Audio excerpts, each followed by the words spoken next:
It isn't. It isn't though, because like e-commerce is so saturated right now. And he was like, would you sell it to us for 100K? Me and John were like, dude, what are you even selling? Like, what assets? Every time you wouldn't That's actually crazy. We could say we did door-to-door sales. You guys did, yeah. You guys did door-to-door sales. That's honestly like, if you're getting into entrepreneurship and like you don't know what the hell you want to do, like sell something door-to-door. Because like, so if someone just wrote you a check tomorrow for 10 million, like not even for like, let's say ShipDude's acquisition, like just randomly out of the sky, you win the lottery for $10 million. Like, what would you do with that? Give it to John.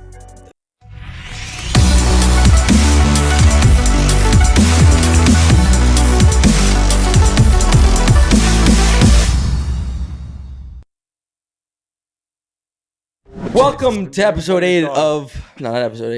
38 of New Money Talks podcast. Do it again.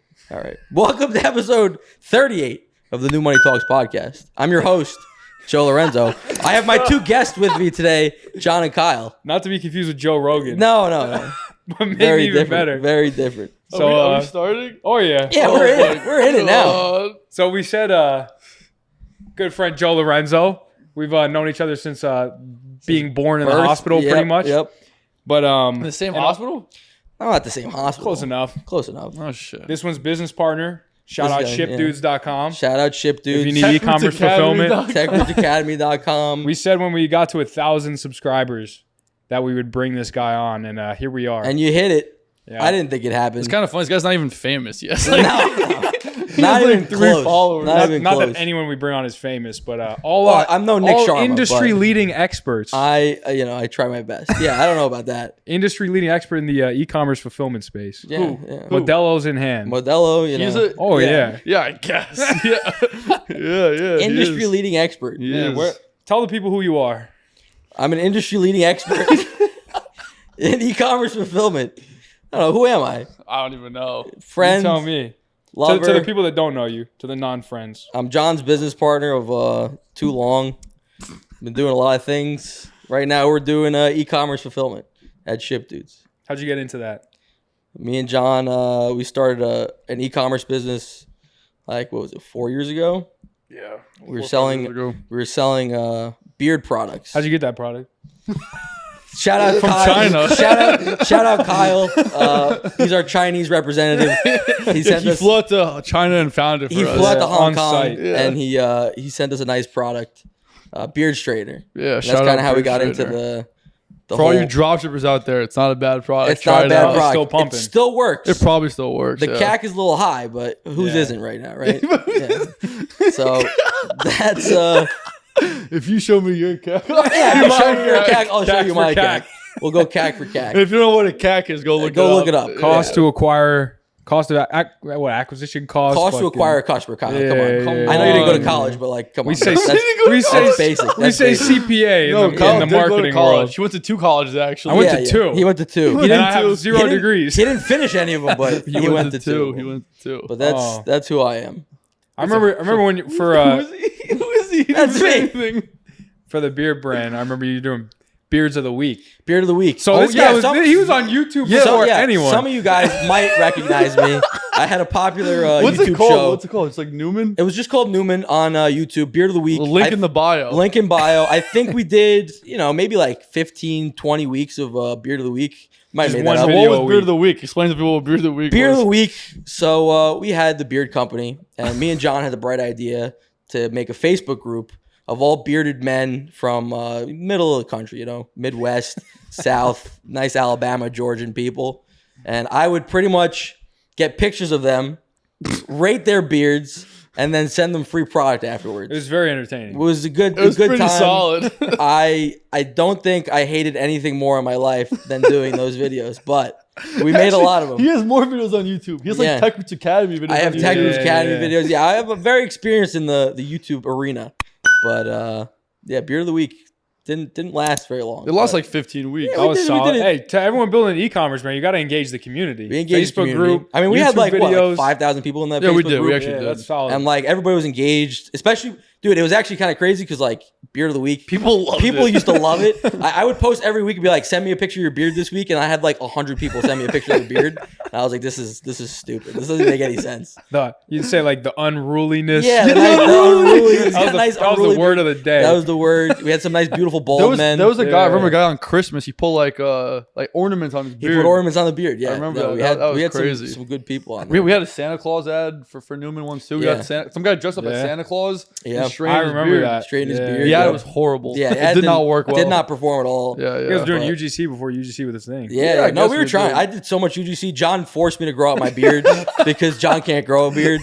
So somebody had to make the content. That's funny. So I had to have my beard nice and long. Yeah, but it's funny. It's kind of like running a beauty brand as a man that doesn't use beauty products. Yeah. You know, Exactly. Founder of a beard company brand. came and grow a beard. Exactly. Yeah, what are you gonna do? Exactly. Yeah. So how did that turn into fulfillment for those listening that don't Well, know? we were doing everything ourselves. So like all the fulfillment was done like by us. Me and John started in my garage. Around the corner from here.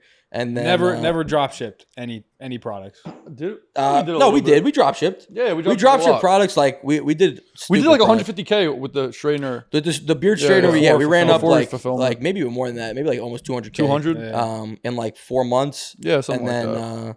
And then we were like, let's turn this into a real brand. We started doing it out of our garage, like peak COVID. Shout out Eric. The guy's name was Shout out Eric, the Chinese manufacturer. Yeah, he was great. What a beast. What a guy he was. He sent us a lot of straighteners. He actually probably still has a lot of straighteners. He probably still has them in his warehouse in China. Warehouse. Yeah. Nice guy. But we just sold the brand. We did just sell the brand. Yep. Congrats to us. We're out of it now. But an acquisition. Yeah. But yes, we started in the garage. We were doing all the orders ourselves. And then pretty much after like a year of doing that, a year and a half, I graduated college. John was already out. And when we came back, we were like, let's get a bigger warehouse. But we didn't really want to pay for it because, my business partner here doesn't like to pay for anything. So he was like, yo, these guys love spending money. Both of them. He doesn't like to spend any money. He's worse. He's bad, but he's worse. I'm not as bad. There's a difference between spending money on personal life and like Gucci and stupid shit versus business. No, none of us do that. None of us do the Gucci cheap reinvesting shit. in the business. Yeah, so we wanted to reinvest into the business. You can be cheap reinvesting into the business. And John pretty much was like, I'm not paying for a warehouse. And I was like, all right, well, you could either store the pallets at your house. And I said, yes, we should do that. And he was like, we should do that. And I was like, you're an idiot. So let's go get a warehouse. And then pretty much we were like, well, why don't we just fulfill for other people? Because this sucks. They pay for the rent. We're like, this sucks fulfilling it ourselves. I'm sure everybody else hates doing it themselves too. Yeah. And we found a nice small warehouse. And then John found a few clients in the beginning. And we just kind of went from there. Yeah, kept growing it from there. We just kept growing it from there. And now we got two. Now we got two. Now we got one in Jersey, one in Vegas. And we just keep going. So you guys talk to a lot of other 3PL owners. Like, how the hell did they get into this stuff? Like, I don't even know. You don't just stumble into e-commerce fulfillment. Honestly, it seems like most people's stories are the same as like ours. Like, not necessarily they don't want to pay for the warehouse. That's pretty John specific. But everybody pretty much is like, well, I'm doing fulfillment myself. Like, let's get into the warehouse space. Yeah. Or, had like a huge warehouse company. It's a hard business though. Like, I'd say like e-commerce is easier if you can like figure it out. It is and it isn't though, because like e-commerce is so saturated right now. Yeah, it's like the companies that are doing well are like the e-commerce enablers. Not necessarily the e-commerce brands, because like to get started up now is like stupid because everybody's doing it. Yeah. So when we started it, like with the drop shipping, even like when you started drop shipping, and like when John first like showed it to us, it was all like barely anybody was doing it. So easy. Our CACs were like $3. That was beautiful. We had $3 CACs and we were just ripping it. And now everybody's doing something. So a little bit different space now. Yeah. It's also a lot more like measurable. I mean, obviously you need to get more clients, but like if you have X clients, you kind of know what's coming in. But they got different volume of orders. Everybody has different volume of orders. Like it's definitely a much more stable business because like for somebody to run out of all their inventory like is a lot harder than like Facebook just disabling your ad account. Oh yeah. So like for us, it's like if you have a client, you do the service well, you're gonna keep that client for a long time. Yeah. But it's hard to grow. Like e-commerce, you can go from spending like $1,000 a day to like 2,000 like in a day. Well, it's a much more manual business we have. Yeah. It's like the business is literally like pallets in, pallets out. Yeah. So and like to get the pallets in, to have somebody trust you with like $100,000 worth of inventory when they just met you is like a tough thing. Where as opposed to like run a Facebook ad to like a $15 straightener like most people are like, okay, sounds good. Yeah, to all our clients out there, whether you hate me or love me, I love you. Don't worry. Yeah, of course. You know I love you so much. Of course. And I know you guys love us too. But yeah, that's the business right now. So what are the things that it's kind of to both of you, but what are the things you do to like make so we in the agencies, in any servicing based business, you call it stickiness. Yeah. You call it like what do you do to make the offer like sticky to the point where it's kind of very inconvenient for a client to leave? Well, you just obviously with fulfillment, you do a good job. But with fulfillment, they got all their inventory with you. So like even if you screw up a couple of orders and they get pissed, it's like there's a lot of moving pieces to actually getting their inventory. That's back. the thing with the business. It's a tough one to like just pick up and leave. Right, whereas like the agency, they could call you tomorrow and be like, "We're done." Yeah, we found another agency. Digitally transfer everything. For us, it's a little bit easier for them if they're like, "Hey, we got a better offer from somebody else." For us to be like, "Look, we can match that offer. Yeah, exactly. Like, keep your stuff. It's going to cost you X, Y, and Z to move everything out of here. You got to get a truck. We have to move stuff." But sometimes you're just like, "Hey, I don't even want to match it. It's like not worth my time." You know? Yeah, you fall into that. You fall into that as well. But I think it's sticky in nature just because it's so manual. Yeah. Like I think the first month we were in business, we made like $2,000. It was so bad. And I looked at him and I was like, this is the most manual $2,000 I've ever made in my life. Like, what are we doing? And then it like picked up speed from there. But it's like for you to actually pick up and take everything, it's not as easy as just like an agency or even like e-commerce where it's like, I'm just not going to order from you again. So that's like the stickiness. And then with that, as long as you're doing a good enough job and like you're, transparent. We love saying transparency, the visibility. It's true though, transparent visibility. As long as you give those kind of components, and the customer service is not like horrendous, you're gonna probably have a client for a long time. Yeah. Yeah. Like, cause they just want like they don't want to care about it. You know what I mean? Which is like the truth. Like we don't want to care about it either. So it's like kind of like, especially when you're drop shipping, for example, like you're not caring about the back end. You have no clue what the hell's even in the back end. So it's just like exactly. Well, because especially with drop shipping, like pretty much all the 3PLs now are like have turned into the Chinese manufacturers like drop shipper because they want to be like, I don't want to be involved in this at all. Yeah. Like just make my life easy, which is when we were doing it like originally, it was just like, okay, I'm going to run up a product to like $100,000, like make sure these Chinese manufacturers fulfill everything. They have the product in stock. That's it. We're kind of like that now, but like for like real brands, not drop shipping. Yeah. And a lot of like drop shippers who are watching this, like you might think it's overwhelming to like get that first batch inventory, but like it's not. It's like 5K. You're basically drop shipping from a U.S. warehouse. Exactly. I mean, it depends. You might have to front the inventory. You can get inventory finance. You can order a small batch. Like it's not as big of a risk as people think. It depends. It depends on like what your product is, obviously. But like my advice, like anybody doing e-commerce, like this is what we kind of figured out. Like when we were doing like a real brand, like you want to make sure your product is like lightweight. Cheap. You can order like 1,000 of them and it fits in a box. Yeah. Like you don't want to order like a whole container's worth of stuff from China and like you're only getting like 500 units of something. Because that's a lot harder to like move through and like it's way more money that you're gonna spend on it. It's like if you get a box full of stuff for $1,000, like 1,000 units, like rings, you sell rings, jewelry. We used to sell vapes, like all that type of stuff where it's like really lightweight and like you could pack it all in. You're gonna have an easier time like going through because you're not gonna like feel it that much. You spent like $3,000 on it, but you made $100K. Yeah. Then you're in a good spot. The beauty of e-commerce, like I'm always thinking about this, is like say you have a bank account with $500 in it, and that's all you have. You can like literally with e-com turn that 500 into something else or make it a zero. It's like so low cost. It's very low. It's like you can like say you have like 10K in your bank account. And you're like, hey, I want to like go into e-commerce. You make a separate bank account, put $500 into there. $500 into there, and then the next day you'll know like if you have a winner or a loser. It's like that simple. Like pretty much like we started a vape company, like a vitamin vape company, like 5 years ago. Yeah, like five years ago. Damn. And was that 5 years ago? I think so. No, I was in college. Probably 4 years ago. No, 5 years ago. I was like a sophomore. I was like a junior. Sophomore. Whatever it is. 4 or 5 years ago. Jesus, yeah. And like pretty much we literally just saw the category like, hey, nobody's really doing this much on Amazon with this category. The keywords were good. We like did a lot of research into it. And then I think we dropped like our first round inventory was like $2,000 on like 1,000 units. And we were like $2 it's either gonna work or it's not gonna work. If it doesn't work, $2,000. We lost $2,000. Like it is what it is. If you have a partner, it's $1,000 each. It was $1,000 each. We threw it in, and then I think I was fulfilling them like in my dorm room, like, at Tampa. That. And then like we found like the niche on like Amazon that like it was working. Dude, that'd be such a good product right now. What? TikTok the vapes? Organic. No, vitamin vapes? It's not though. It's like It's really not. It's really not. Like everybody does. And they pumped. Like No, it might be yeah. volatile. Well, but like this is the thing. When we were doing it, like the best thing was like Amazon. Amazon kicked everybody off now, but like when we were doing it, it's had so much how many traffic. people are addicted to this thing though? Like that's 100%. been on the rise. So I'm saying if you got a creative TikTok, might as well sell sex chocolates. At like been there, done that. Yeah, been there. I'm all good. We're sticking to our lane right now. It's kind of funny, dude. How many we've failed so many businesses.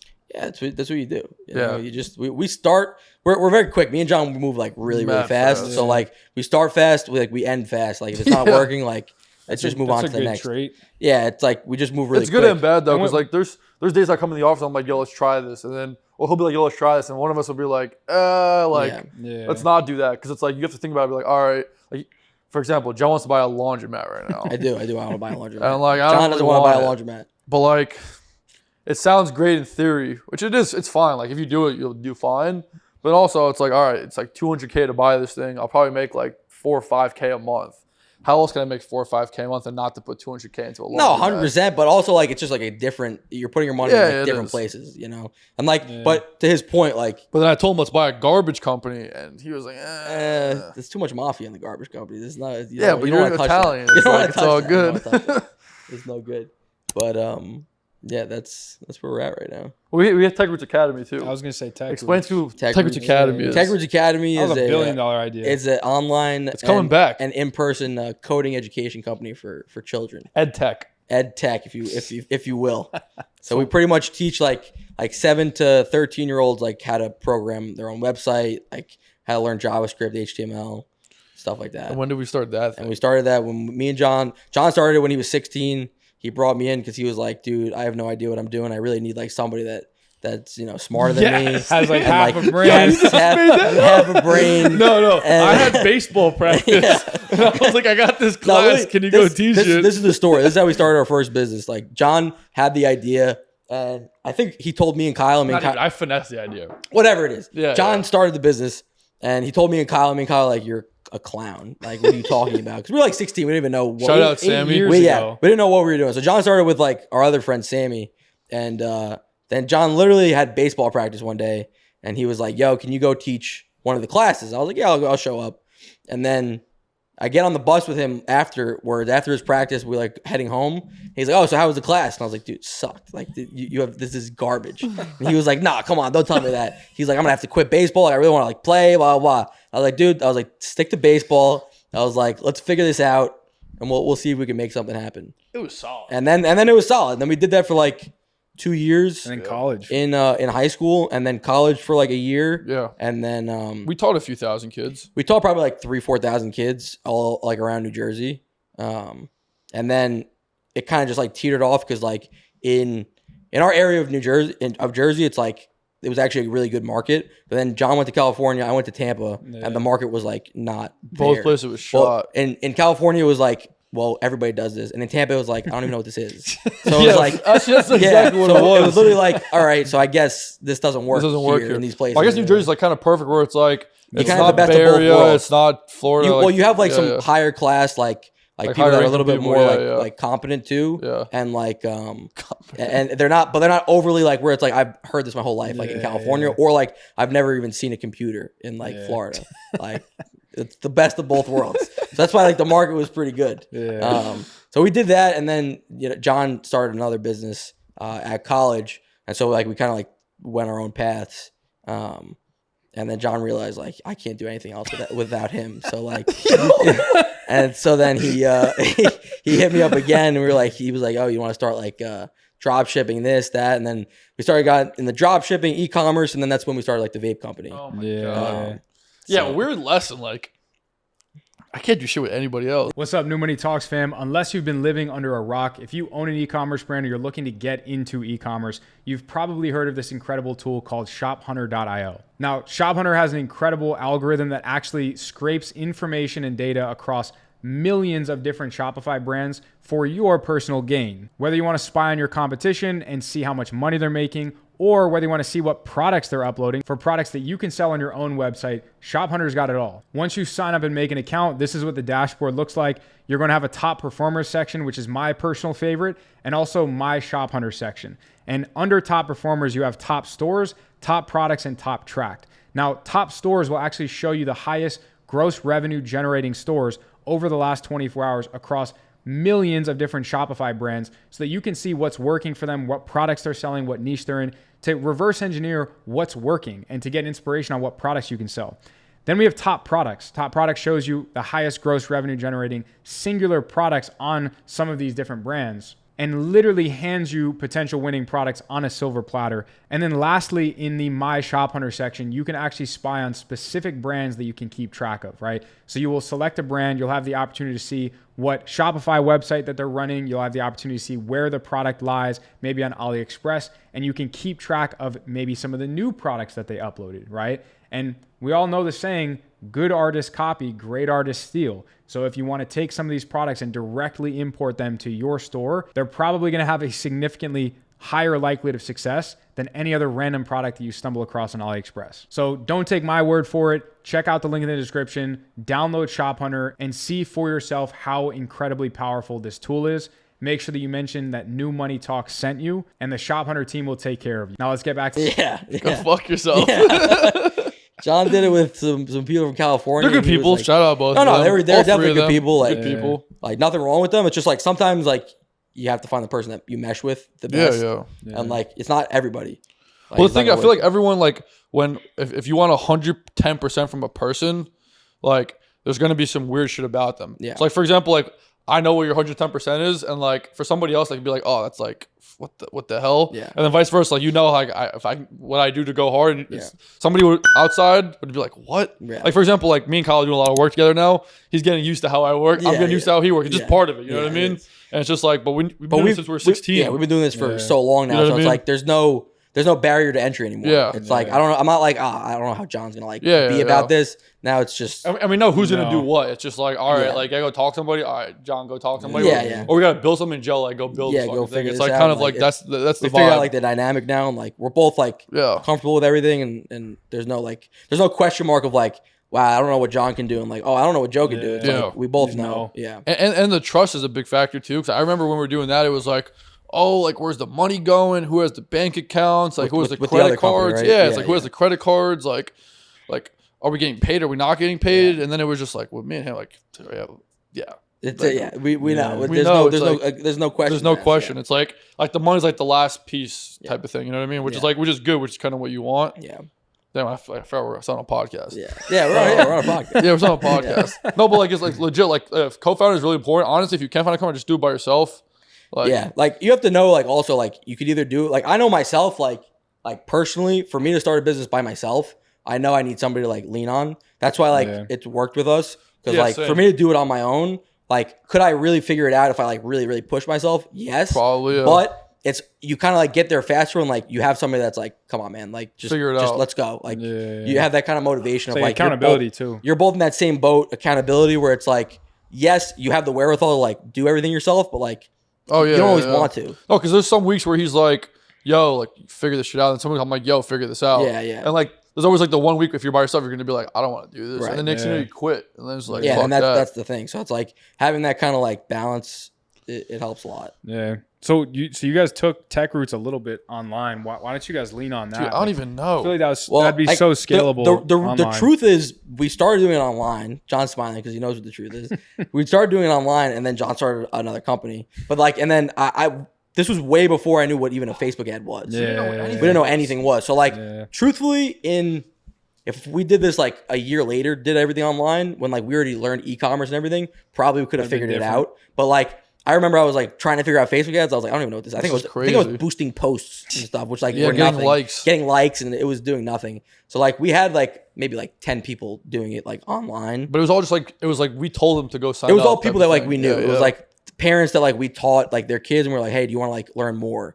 And like then they signed up. But it was nobody would have been bigger than Shift Dudes at this point. Like if we figured it out and stuck with it, like probably acquisition on that would be nice. Yeah, it would have been nice.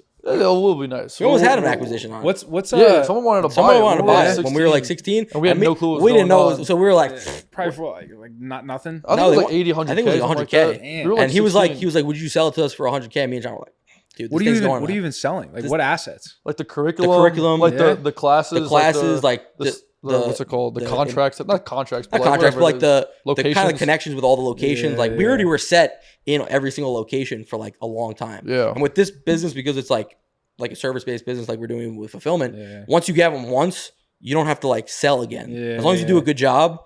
And like the kids were engaged, the parents were happy. Was it like every quarter or like monthly? Like sometimes month, every 2 months, 3 months. It's kind of like every quarter because like the way most of these places work, because it's all schools, libraries, rec centers. It's like they do it by season.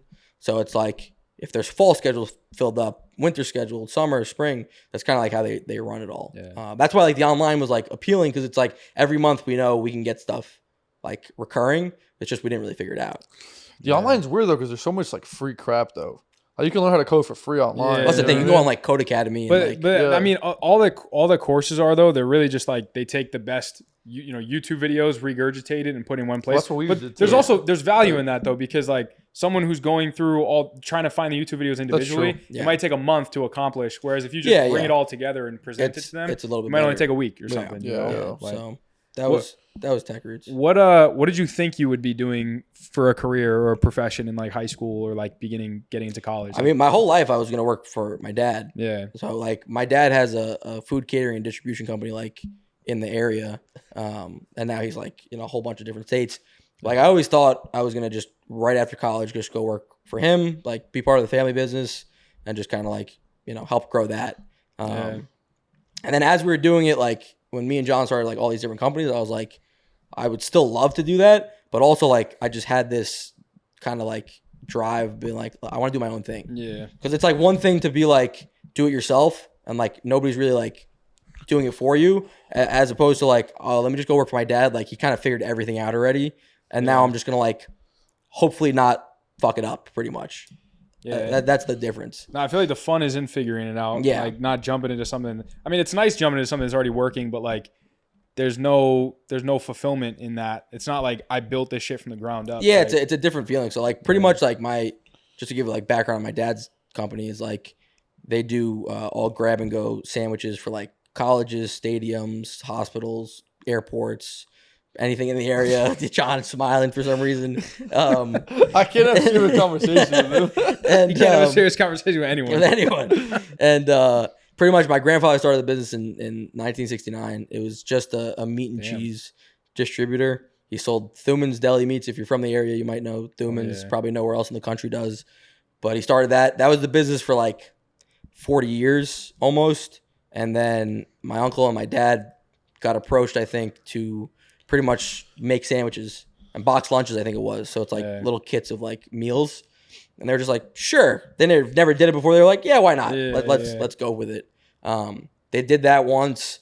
They were like, oh, this is actually like pretty solid. So then like kept going and like they just kind of kept building the business. And they have a similar dynamic to like even me and John, where like my uncle does all the sales. My dad does all operation stuff. So like you have that balance of like that. So like I always saw that like my whole life.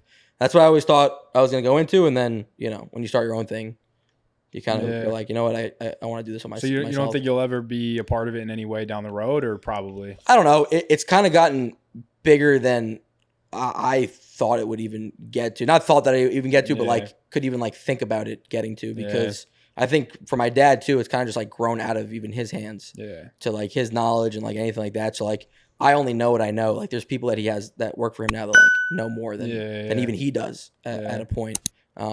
So like for that, it's like what role would I even really play at this point? And I think that's kind of like where he's at too, where it's like the business kind of can run on its own now. So for us, as he would be happy to have me to come on, I'm sure. I'd love if I was there. Yeah. John might need a job. John, if I ever need a job, I'm calling. That's my first phone call.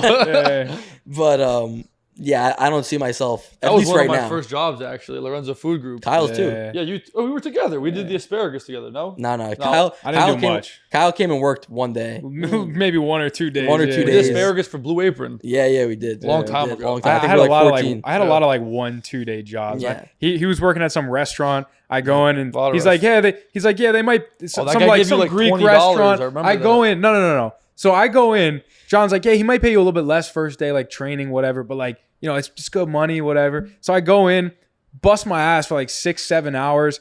And I swear, I think he handed me a $5 bill. No, you gassed come on. it. No, You gassed dude, I it. swear. It was like $40. I remember. No, I was getting like dude. $150 a Bro, day. I There. You got like swear. $40. I swear he literally like handed me like a $5 or like maybe a $10 bill and was like, hey, like I know this isn't much, but like usually we do this just for the first like couple of days while you're training, and then you can get as much as like $50-$100, and I'm just like, who do I look like? To Yeah, you? what is this? I was like, I was like, dude, I'm not coming back here if you think you're gonna be able to pay me like $10. Now I swear it wasn't 40. No, like, it was 40. If it was but 40, like, I wouldn't have complained. but, as no, much. you would have complained. It was like nothing, like relative to like what you were $40 doing. is literally nothing. Even $40, I was like 16, 15. No, we were young. We were young. Yeah, so if I'm telling you, if it was 220s, I would have known. Yeah. It was really like $10. We did a lot maybe of like 15. We did a lot of odd jobs. Oh, back yeah. in the day. Yeah, a lot of random. Yeah. random Remember, stuff. I'll never forget. We sold the M&Ms door You to guys door. sold in the Oh, summer. yeah. Dude, Yeah. that was Yeah. that was so bad. So we go to Leonia Wine and Liquors, right? That place. Yep. And we were like, yo, we want to buy a whole box of M&Ms, like the big box that you buy like wholesale. So he gave it to us, I don't know, like $15 for the box, and it was like 40 M&M things inside. Then me and Kyle started, we must have been in like You had- 7th grade. It was Young. like, yeah. It was young enough to where this You was were like, okay. You were like 12, 13. Yeah. 6th grade, I 7th remember, grade. I remember you Like, doing it. we were literally bored. It wasn't like, oh, entrepreneurs. We were like, yo, yeah. we're bored. What do you want to do? Yeah. We're like, let's go sell some candy door to door. So we take this box, we start knocking on doors in the town. like the richest areas of the town. Like the richest part, like up in the hills and stuff. And we're like, hi, we're trying to raise money for our soccer team. Yeah. We have these M&Ms. Scamming everybody. Like, charging like $3. like, would you like to buy some? People would give us like $20. Be like, oh, just keep the M&Ms. Yeah. Don't even want don't them. even want the M&Ms. Just scamming And everybody. I remember you still had the box in your basement, and like after like for months it was just sitting there. We sold maybe like 2 M&Ms. We made like $100. Like no one wanted the M&Ms. Nobody wanted the M&Ms. And I It think was the we ended up at funniest one thing. door, and one of the ladies was like, I think my husband's like a soccer coach. Like She's like, I haven't heard of I this. haven't We're like, heard of this, oh, it's no. new. It's a new thing. It's a new team. John and Carol are like, no, we're just trying to take some initiative, really get ahead of it. We were like Richfield Royal Strikers. Yeah. That was like 6th, 7th grade. Yeah. And then we were like, oh, that's Richfield. We're in Leonia, different town. Every time you wouldn't That's get actually it. crazy. We could say we did door-to-door sales. You guys did, yeah. You guys because did door-to-door that- sales. that's honestly like if you're getting into entrepreneurship and like you don't know what the hell you want to do, like sell something door to door because like well, you even get, like we get so much We snow. did the candy back You in the guys day. did the candy. No, but you Yeah. were I like, was in it. you I were was in the the triangle. You're the yeah, I was in the triangle. triangle. Yeah. But even like we had so much snow, we used to go like Facts. knock on Yeah. doors, shovel snow. It was like, that's like the best way to sell. Like person to person, you get rejected. Yeah. That's how you face rejection. oh yeah, everybody's you like, figure out get off your, my property. You're like, all right, I'm only 12, guys. Yeah, stop Like, yelling. You stop figure out yelling how at to me. handle objections. I've Like never even thought of that. Yeah. No, it is. especially if you do like solar. No, you know the guys that do like the window cleaning. Oh, they yeah, make yeah. money. all over Yeah, TikTok. yeah. They make like $300 a house. They'll do like 10 houses in Well, like a 'cause, like, couple hours. Think about like the world we're in now is like everything's digital. So like for people knocking on a door, they're probably like so taken back and They're they're like, like, who what is this? human interaction? This is Yeah. insane. Facts. They're like, are they, Everything's on a as long as they're computer. not like a Everything's online Jehovah's now. Witness. Like, Yeah. Might have to edit that out. Yeah, you can't be saying that. no. And we love the Jehovah's We Witness. should love- be we should love be everybody. monetized by now too. So like you can't get demonetized. Yeah, you can't get so. demonetized. That's right. Monetization. That in our town though, in my Yeah, defense, no, of course. they come around a lot. Listen, to Hey, any They knock Jehovah's on your Witness, doors? oh, to 100%. any Jehovah's Witness watching, we love you, and I know that you're watching, course. so we love you. Don't worry about We it. love everybody. It's all good. They don't come to my door is so high up. Like Yeah, I'm Yeah, in because there. you're No, by you're the just far cemetery. away. Everybody's No. afraid to No, come to your house. we get a couple of Saying? weeks. I got the most quiet neighbors. You do have quiet neighbors. Yeah. Yeah. No, they're, it 'cause they're either- dead. Because they're dead. Yeah. No, yeah, that was Yeah, you Door guys to did. You sold door. the door to Door to door. You door. sold the Yeah. candy in middle We school. used to make so much. a lot of money with shoveling candy. snow, a lot of mowing grass. Yeah, I never mowed lawns, but I did the shoveling snow. I think I just shoveled snow. He did a lot of the snow. I I never did the snow. I did the really. snow. I did the Yeah. snow with you probably. A The couple snow times. sucked, Snow but was tough, it yeah. paid like twice I as did it much, with 3 I times did it as much with as our grass. friend David too. Like I made like times, $1,000 in a day once. No, you can make some Like, money. But I was out for 10 hours. My back But was yeah, it's killing also me. you Like, kill yourself because Yeah. like Yeah, you're that literally sucks. doing manual labor and you're like 13 years old. yeah. Yeah, just It's make an just- e-commerce store. Yeah, yeah. Make a Yeah, TikTok yeah. page. I don't Work know. work smarter, not harder. Yeah, seriously. Yeah, there's only so much snow. Yeah, and then it melts. Dan Then Snow. it melts away. Good guy. Good guy. Joe's actually a barber too, if you guys didn't know. I was. I used to make some money, cuts? dude. Yeah. Well, that was my brother. My brother owns a barbershop now locally. And in high school, I tried to. Well, I was Joe's first haircut, I think. John was my first and worst haircut, I think, because pretty much what happened was, just to go back to John's, mentality of life.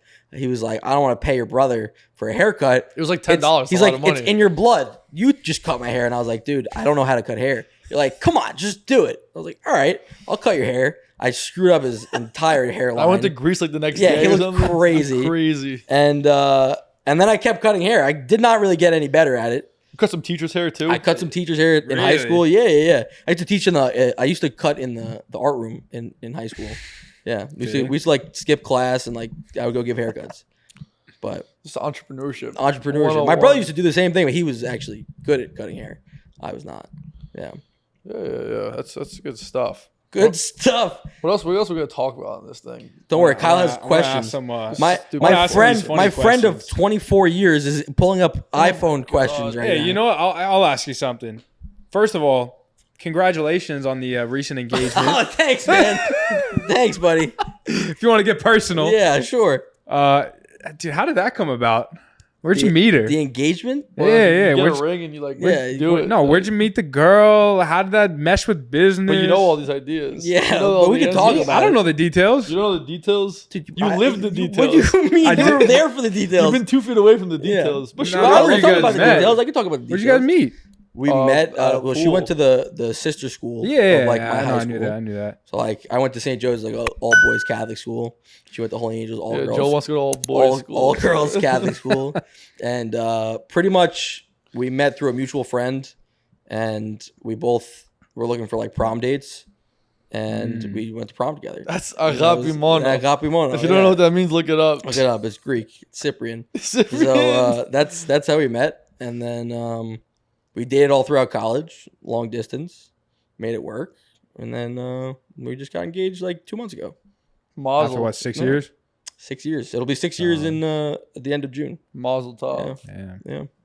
I like how Kyle's acting like he didn't live, like he didn't know that story. Like he didn't live this. No, I needed the refresher because I did remember that she went to like the sister school, but I didn't know some of the details. Yeah, so. the details. Is that detail enough for you? Yeah. Go on. You ask whatever questions. Oh, what's your morning routine? Yeah, my morning routine. I want to hear your morning routine. Actually, you want to know my real morning routine? Actually, I'm curious how come you showed up at 10 o'clock today? Yeah, I showed up at 10 o'clock today. I showed up at 10 o'clock today. I had to go to the dry cleaners and pick up some shirts. My real morning routine is my phone rings at about 8:30. I'm supposed to get into work at 9. Supposed to? Yeah, no one does. I don't wake up. My fiance calls me like right around the same time because she knows I'm not going to wake up.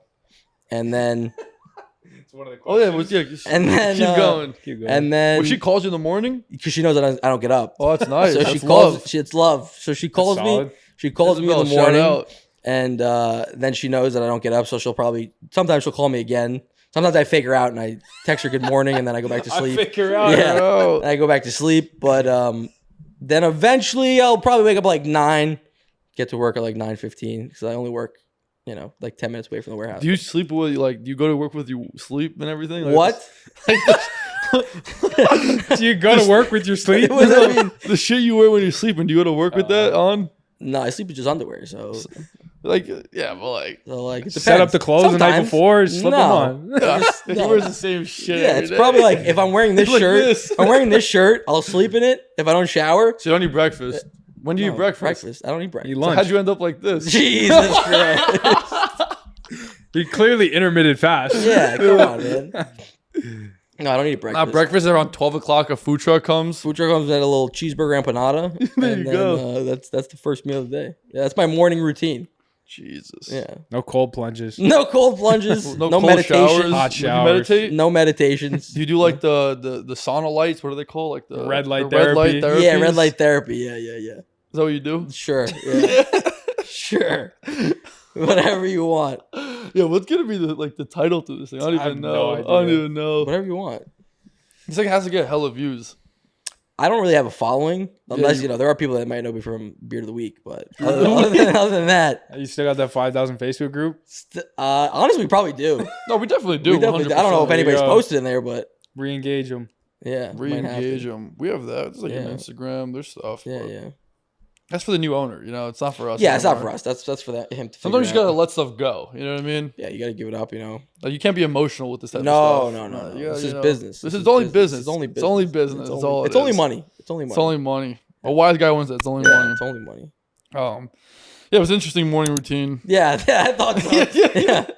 Very in depth. And then what do you do during the day? I'm very curious. What do I do during the day? Well, depends on the day, really. Depends on the day. I try to do as little as possible. That's fair. If I'm being honest. Try to not get involved in as much as I can.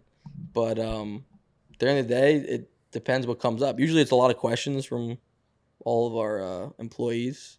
They ask me and John a million things all day.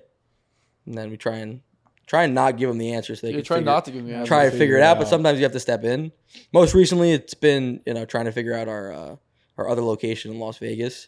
We've been hired a manager out there. Was out there last week, training the guy. So we're getting that under control. So just been on top of that. That's really the big thing. Everything else, just whatever John bothers me with. Really, that's really all. It's all me. That's what happens. How often do you guys have to fly out there now? Like once a quarter? I did once. I did it. We flew out there 2 months ago, and then I was just there last week. Yeah. And then I'm hoping to go out there again in like another 4 weeks or so to a month. And then after that, not for a while. Yeah. Because we're trying to get everything like set out there and like kind of running on its own without us. It's tough though, because like when you're in Jersey, I could literally just like peek my head out and yell at whoever I need to yell at. The wise cams aren't too clear. Yeah. No, they're clear. They're pretty clear. They're pretty clear. They're clear. But it's different when like you're there and like they feel your presence. You ever just like speak through the camera? Yeah, all the time. The alarm on. I put the alarm on the sirens.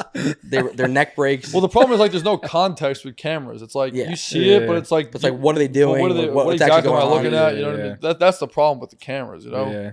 Like even if you had a robot with a camera that was just going around the warehouse all day, you'd still be like, like you have like it's like always a little blurry. You know what I mean? Yeah. Not like physically, like literally mentally blurry. You're like, what's going on? You don't really know what's exactly? happening. So it's like hard to do that. That's why it's tough. Like for you, like with the agency, I don't know how you like do that with like the different media buyers and stuff. Like everything's so remote. Like for me at least, I don't know how John feels. But like it's just a lot of calls. Like when you're in person, like you don't need to do calls. You just walk up to them and you're like, hey, what'd you do today? I'd much rather that. You know, like all the remote stuff is like.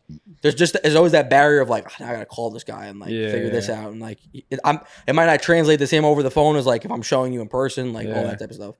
Yeah, I mean, similar with the fulfillment though. Like you'll know, like even if someone looks like they're doing a lot of work, you'll know because it'll show in the performance. So if you look at, hey, what are the brands you're responsible for? How many orders did you? What's up, New Money Talks fam? Quick one for our sponsors over at AdCopy AI. Tony Mastalone and his team have produced one of the most revolutionary marketing tools to date, called AdCopy AI, and what it does is essentially harnesses the power of AI in order to lead your acquisition systems and strategies for your marketing efforts, right? So whether you're selling physical products or digital products, it is much more tailored and targeted for marketers relative to something like a ChatGPT. And I want to really quickly show you how it works. So let's say my buddy's company, Javi Coffee, he wants me to run ads for his brands and populate ad copy. What I would do is I would come over to the AdCopy AI Chrome extension. I'd click create Facebook copy and I'd provide some inputs, right? So this is the input category. So this is going to be javicoffee.com. Target audience are going to be young Starbucks addicts. And then, you can also have selling points populate directly from the product URL. And they have something called a creativity amplifier, which is really unique. So the more creative you make it, the more kind of obviously creativity they can pull into the copy. It might not be incredibly accurate for what it is that you're going to be selling. And so you have to kind of play around with the creativity amplifier, right? So if you make this very low, it's going to be a very cookie cutter response depending on your inputs, right? So it might be like regurgitated, but when you have the creativity amplifier up, it gets very, very creative and it can spit out some really cool outputs, right? So I'm going to go ahead and click on generate Facebook ad copy, and we're going to let AdCopy AI do its magic. Boom. So we have elevate your coffee experience. Tired of the same old Starbucks routine? Meet Javi Coffee, your new coffee obsession. Crafted for true coffee lovers, our premium microdose coffee concentrate packs a punch of flavor and energy in every drop. This is so good. This is something way better than what I could do honestly what any other human could likely do. And it generated that in seconds. And pretty soon they're going to have an update that directly imports this into your Facebook ads manager. So you don't even have to leave the platform, right? So shout out to Tony and the team over at AdCopy.ai. Definitely check out the link in our description if you're interested in getting this for you, for your brand, or for your agency. And make sure that you tell Tony or you tell the AdCopy team that New Money Talks sent you so you can get that New Money Talks discount. Now back to the podcast. Phil, how many did you fuck up? And there's like a high fuck up rate, then you know they're not doing what they're supposed to be doing. So no, like, exactly. For us, it's like it'll be reflected in the ads manager and the content we source, like all that stuff. And it's not really so much like with you guys, it's like how many orders do you fulfill? How maybe long of hours are you working? With us, it's more like value input. Like if they get incredible performance, they only work an hour a day. Like that's fine. Yeah. And that's the cool thing about that gives us the confidence that we know they're going to get it done because it's not that effortful for them to get good results. You know what I love about Kyle? You know what I love about him? Very well spoken. Well, I was about to say, on this couch, two of us went to college. Oh no, two of us finished college. One of us didn't, and he's the most well spoken out of the three of us. By far, right? By far. Like it's not even like close. No. He's got all. He's like a poet. All our friends are poets. Poets and like politicians. Edgar Allan poets. You know, Yeah. Poets and politicians. Yeah, put it down. You know, don't hurt yourself. What other question you got on the list of? I'm curious. Obviously all of us here, we're trying to get to 8 figs plus. Sorry, the funniest part about this is that this guy actually kind of makes it like money. He's just sitting there like, So what I was saying before John rudely interrupted me was that, we're all trying to get to 8 figs plus. If you just had but we're not always consciously thinking why do we want to get there? So if someone just wrote you a check tomorrow for 10 million, not even for let's say Ship Dude's acquisition, just randomly out of the sky, you won the lottery for $10 million. What would you do with that? Give it to John.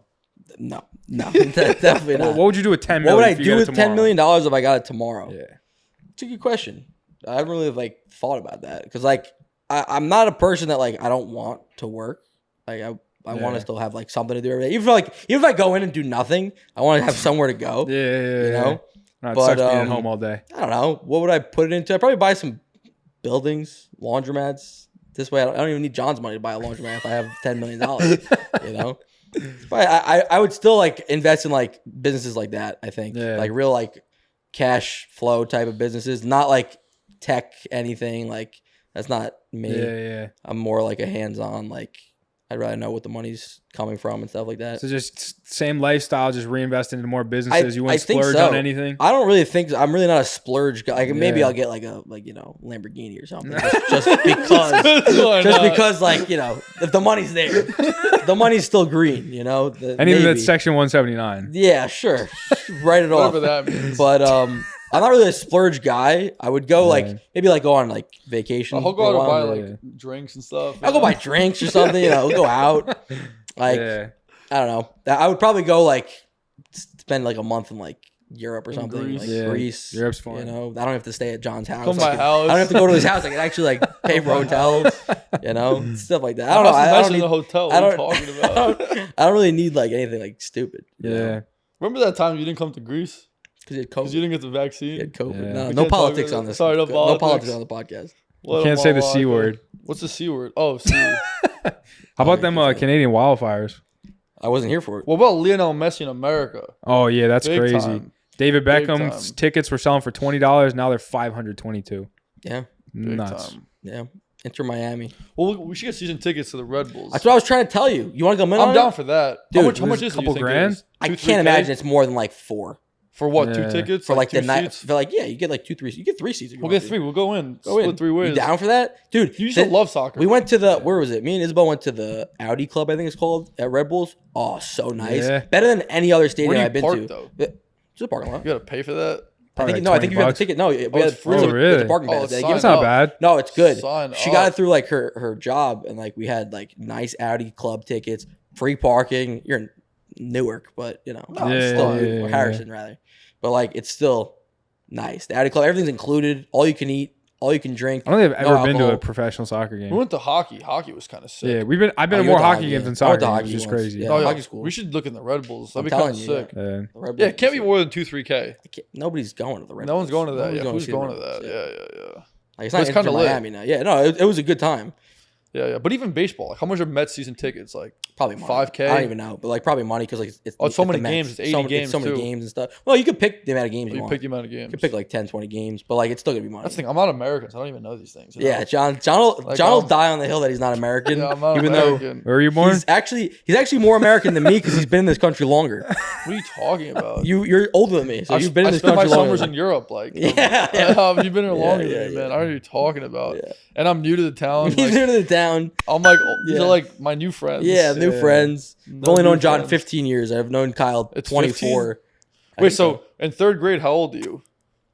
9, 10. And I came in 4th grade. Yeah. So I was 10. So you're 10, yeah. So I'm there you 24. So 14 years. 14 years I've known you. Yeah. Wow. 14 years I've known Kyle, 24 years. Jesus. Oh. So you went. So you went to college in Tampa. No, he went somewhere else. Why'd you? I love when you ask the question. Why'd you the answer? Go on. We're talking to an audience. Go on. You're right. That has you're no right. idea. You're right. What's going on? John went to university. You gotta remember that. Shut up. Sorry, I'm sorry. Went to U Tampa. I did. Yes. Why'd you come back?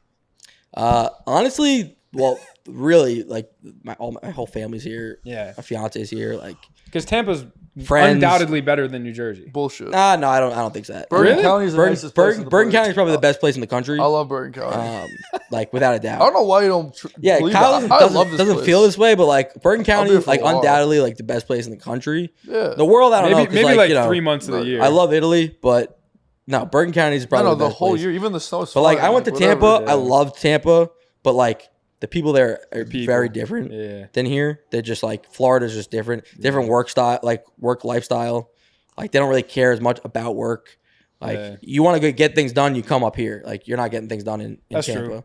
True. Would you ever consider moving somewhere else outside of New Jersey? Like, me and Isabel have talked about it, like potentially doing something like that. But like I don't think we ever will because like, all our family's here and friends. Yeah.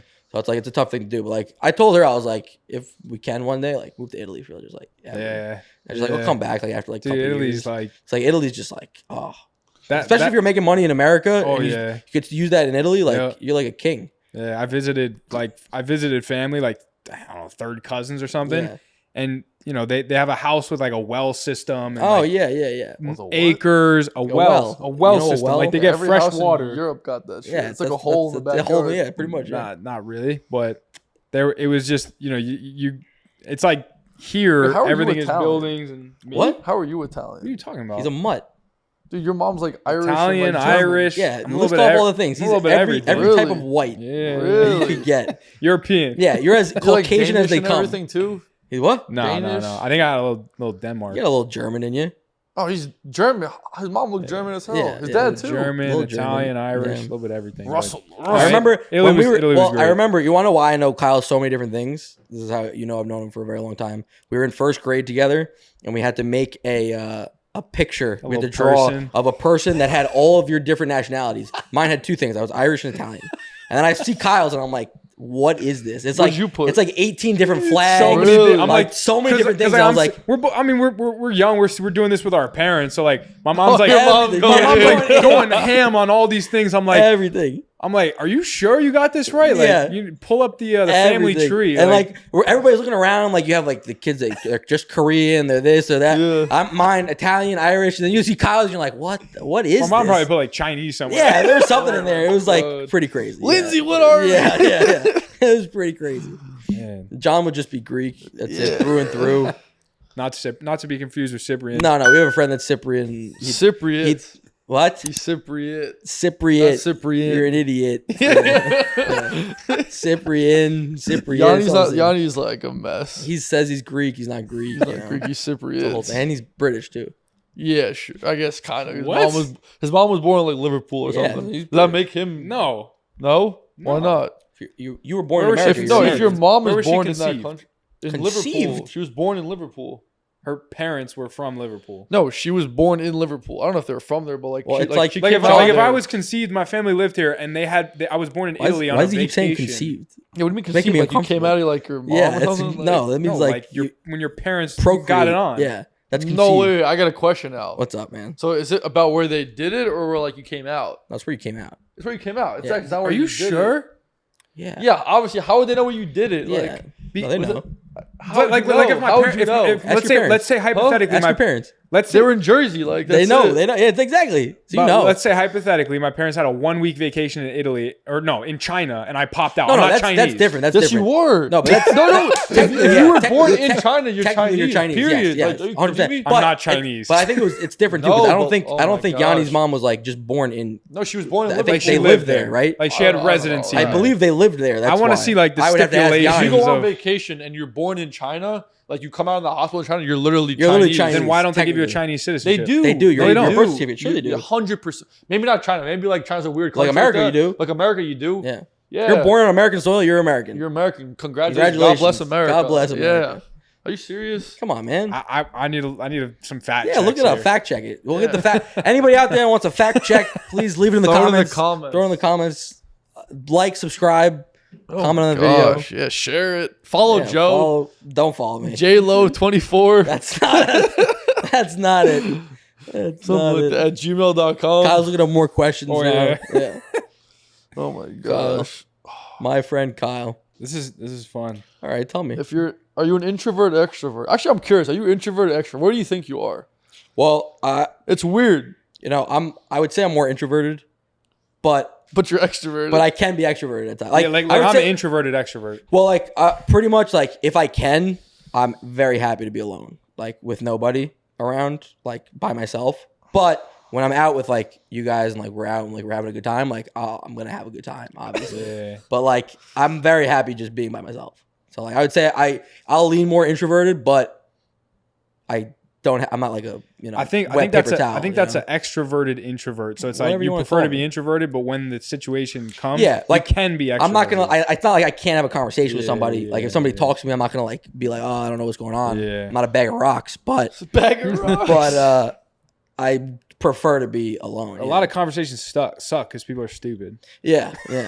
That's true. Yeah. Like how many of these dinners you guys go to and you're just like looks like talking to a brick wall. Oh, it's like talking. Like, Like- yeah. John doesn't want to say anything. 'Cause he wants to keep going. He wants to keep going. Keep going. Yeah, I'm gonna be at one in a couple weeks. I love these He dinners. loves it. He loves it. All you guys running these dinners. Yeah. I love you. He guys. loves it. He loves it. If you had to eat one meal for the rest of your life, what would it be? Rigatoni bolognese. Pasta fazool. No, rigatoni bolognese. bolognese. Yeah. You know Fair. what that is? Yeah. I'd have to say chicken parm. Yeah, me too. Chicken Chicken parm. parm. I have to Yo, say the a chicken good parm Wait a we second. had- First of all, him, I understand saying chicken parm because he's as white as the day is chicken parm's long. my favorite thing. But like, you're as Greek as they come. Doesn't matter, man. You don't like. There's not one Greek dish you could eat for the rest of your life. I'd rather have chicken parm. Really? Greek salad's Cheeseburger. pretty- Greek salad's Cheeseburger. Bacon solid. cheeseburger. Really? Dude, I swear to God, yeah. That's I disgusting. always get bacon cheeseburger. I love bacon cheeseburger. Yeah, no, it's very good. But Easy I couldn't eat money. that the rest That's of my gross. life. Like if you're stuck on a Why? deserted island, you had one food that you could only eat. That's a stupid question. Stupid question. It's got to be like watermelon. Yeah. No, watermelon. I Yeah, don't like because you get the watermelon. water. You get fresh water. If you're Oh, stuck on a oh, deserted yeah, The thing I island, hate about watermelon, look, honestly, so like watermelon, right? Watermelon's weird. So in Greece, watermelon tastes a lot better than in America, but Sure. any no. fruit in any country tastes better no, than it but does in the America. problem in Greece is that you can never find a watermelon with no seeds. But it's a Yeah. manufactured thing here. Yeah. So because there's no seeds, it doesn't taste as good. You see Oh, what I'm I saying? see. Yeah, yeah. Because like now you got to work for it. Yeah. Screw that. Screw In that. America, you cut it, boom, no Duh. seeds. Yeah, but that's manufactured. It's like. But like, hey, it's like it's not real. Maybe it is real. I don't really know. Maybe it is real. I have no idea. Israel, I don't know. Israel. Yeah. I like Israel's a Yeah. great place too. Great place. Yeah, that would, what would be your food? Chicken parm. That doesn't make that's. we had Depends chicken on the parm. context. We have to go to this one restaurant. Even What if you was said the like place? pizza, I would say pizza's. Nah, like, pizza's stupid. Pizza's like, great. Pizza's great, but it's like stupid. You get like, sick of it after a couple of slices. No, I don't think I could. Like I can't have leftovers tomorrow if I have it today. What place you talking about? Remember that place we had lunch with that one guy? La Sorrentina. No. It was like in like Carlstadt or East Rutherford or something, like small place like that lawyer. Oh, yeah, Il. What Dude, was it called? fire. Il Gemelli. Il Il Gemelli. We Il gotta go. Gemelli. Really good. Yeah, we should go. Chicken parm. Shout out Il flams. Gemelli. Yeah. Il Gemelli. The Shout owners. out. If you're watching, and I know that you are, then we'll hit that up again. If you want to sponsor us, let us know. Yeah.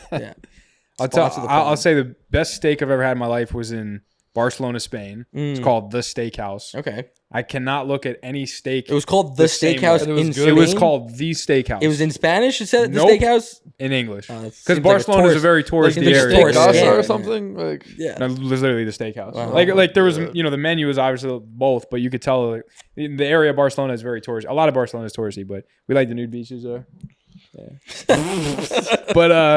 But then the best muscles that I've ever had in my life, aside from mine, obviously. Nah, yeah. And Joe's are we're in Italy, Amalfi Coast. Oh 100%. yeah, you have nice muscles, Marinade. Oh man, You ever had muscles in Greece? Oh man, what are you talking about? Yeah. no, in Greece, you know, I've had muscles in Greece. It was subpar. You went to Santorini. No, in Paros. No, Milos. Greece, they make the nice octopus though. I'll tell you that. They do. I do like the good octopus. A lot of good seafood. No, but no. You haven't had octopus like I've had octopus in Greece.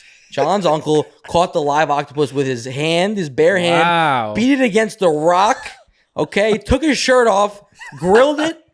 It was unbelievable. And Mr. Echo wouldn't eat it, but it was unbelievable. He watches it. He was so mad. It was unbelievable. He wouldn't touch it. He wouldn't touch it. He wouldn't, but it was so good. It's a delicacy. I think he made it for like the first time we went and the second time. Dude, it's so good. That was like fresh. Oh, it was great. Like just these conversations make me want to get the hell out of the United States. Let's go. Like, No, dude, I love Europe. Like I was about to say, let's go to Vegas. No. Funny thing is that he came to Vegas last time and he did nothing. No, it sucks. Vegas sucks. Vegas sucks. Vegas actually sucks. I'd rather spend all the money and go to like Europe and like save up. Yeah. when you go Why there. does Vegas suck? Because you just It looks on a lot of people's like Instagram stories. It looks nice. It looks fun. Yeah, the but boxing events, like but then everything you're doing is driven to you to like just spend as much money and lose as much money as possible. Yeah, no, everyone's like, winners. You're not everybody. A lot of winners. A lot of winners. Like we would have to go there and like go to like a beach club and like if you to a go and pool like or you went to like a show or something like boxing, like something like that, and didn't gamble, you maybe have a good time. People go there you're for like also a gonna spend weekend. money on that. Yeah. Remember we gambled? That was so funny. I didn't want to gamble. He didn't want to gamble. Joe hands us like $5. Yeah. And we started playing. It was too. I was like, this is too much fun. This We is gotta too, stop. John was like, I think I'm an addict now. This is a problem. This is too fun. Kyle lost all the money I gave him in seconds. No, without even playing. He pressed the wrong I button. know. I put $10 in, and it was just like, you're done. I'm like, what do you mean? All right, lost it all. We were playing blackjack. John, I think, was up like $1, $2. Or cashed out. Big And profit. I think I made 25 cents. We cashed out. We made money. We did well. Oh my gosh, Yeah. dude, gambling's bad. Yeah, gambling's a problem. I feel like if you're like a day trader, like never go to Vegas.